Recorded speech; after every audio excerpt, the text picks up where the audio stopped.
কুষ্টিয়ার কুমারখালী পৌরসভার দুর্গাপুর এলাকায় এক যুগেরও বেশি সময় পানিবন্দী অর্ধশতাধিক পরিবার।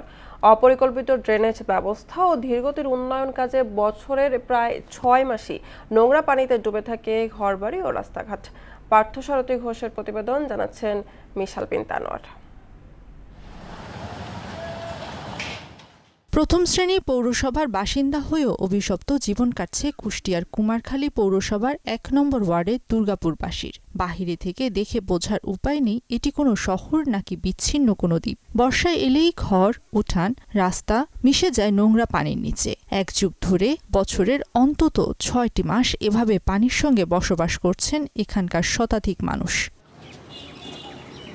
দীর্ঘদিনেও গড়ে ওঠেনি পরিকল্পিত ড্রেনেজ ব্যবস্থা, ফলে সামান্য বৃষ্টিতেই তৈরি হয় জলাবদ্ধতা। বারবার পৌরসভাকে জানিয়েও মেলেনি প্রতিকার। বৃষ্টি একটু বেশি হলেও পুরা উঠান, সবার বাড়ি, এলাকার পুরা সবার বাড়িতে উঠানে পানি।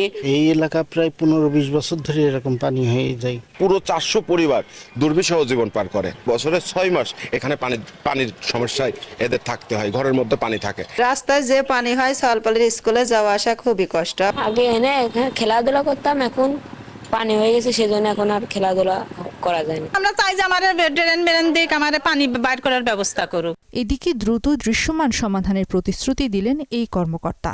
ইতিমধ্যেই আমাদের প্রকল্পের মাধ্যমে আমরা সেখানে ড্রেনের কাজ, সাথে রাস্তার কাজ নির্মাণ চলমান আছে। আশা করছি খুব দ্রুত সময়ের মধ্যে 1 থেকে 2 মাসের মধ্যে আমরা আশা করছি কাজ শেষ করতে পারবো এবং এই জলাবদ্ধতা থেকে পরিবারগুলো নিরসন পাবে। তবে আশ্বাসের বদলে কার্যকর পদক্ষেপ দেখতে চান দুর্গাপুরের ভুক্তভোগী মানুষ। তাদের প্রত্যাশা এবার অন্তত কার্যকর পদক্ষেপ নেবে পৌর কর্তৃপক্ষ। ফিরে আসবে তাদের খেলার মাঠ, শিশুদের মুখে ফুটবে হাসি।